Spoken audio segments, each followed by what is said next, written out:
The Boeing 707 and its close cousin, the Boeing 720, were the largest selling first-generation jet airliners in the world.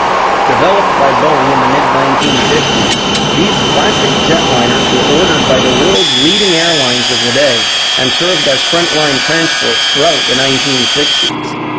This 2.5-hour DVD captures the development, manufacture, flight test, and airline operations of this remarkable aircraft.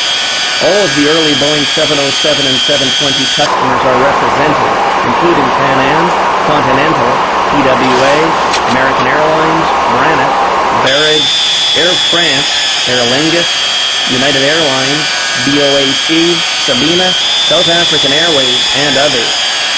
Highlights of this DVD include test flying both the 707 and 720, President Eisenhower's December 1959 11-nation tour aboard the first MATS VC137A, the delivery of the first Qantas Boeing 707, Sabena's remarkable Boeing 707 operations during the Congo evacuations of 1960, and a lot more.